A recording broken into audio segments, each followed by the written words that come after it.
If we take it to the top level, would you consider it permissible to what I call building the perfect beast?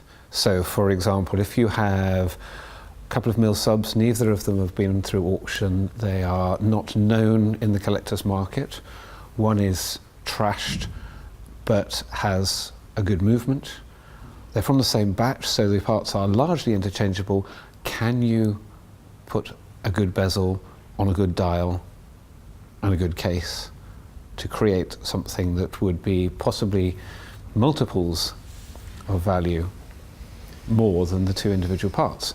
Given the fact they're contemporary parts, you wouldn't necessarily be able to tell. No, well, but is that allowable, or are we saying no, you can't do that because everything has to stay? In an or ideal would you then world, insist on disclosure?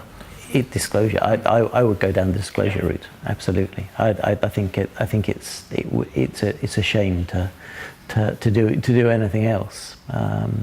To have two pieces and melange them into one to make a fantastic thing it's ultimately slightly dishonest is the wrong word, but it's not really where we should be going. I don't think.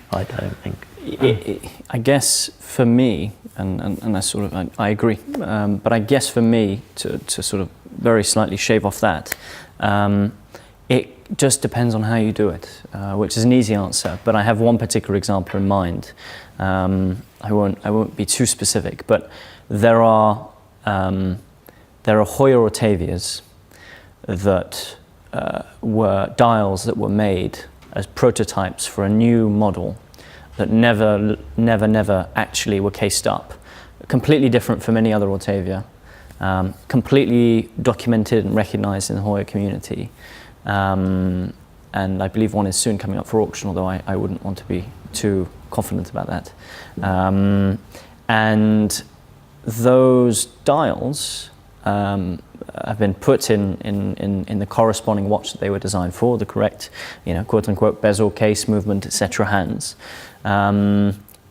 Everybody knows they exist, they're widely discussed, but they never actually hit the market. No one ever physically put that dial in that case. But there are only 6 or 10 of them known to exist anywhere.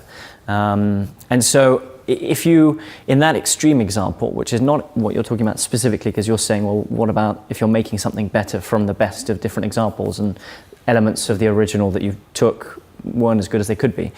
I sort of have mixed feelings about that. I think that in most cases it's fine as long as you do it absolutely consistently, so you make sure that what you've done is completely and totally correct as far as the watch is concerned, and B, as long as you're honest about it. And I do think that that's it. I mean, you leave the choice then up to the collector as to whether they want that or not. But going back to that specific example I was talking about, there you have a situation where actually the community is wild about it, and they don't have any trouble with the fact that this has basically been, the dial's been swapped out from a watch that previously did exist and put with a dial that hypothetically never sat in a watch, because then it's a sort of, what's the word, a white swan, as opposed to a black one. It's it's something unusual that people know exists, know that it's been created, but know that there's a story and a history to it. It's also, it almost is coming back to our vintage custom, isn't it? It's a legitimate dial, but it's an opportunity to wear an illegitimate dial in a watch in a way that was never actually allowed to happen. But it had the transparency, has the transparency. Everybody knows about it. So, to my mind, yeah, absolutely. It has a great story. Yeah. That's I suppose what a vintage watch should have, a fantastic story. Whether it's how you bought it, or who owned it before, or what its purpose was in the military, those sort of things.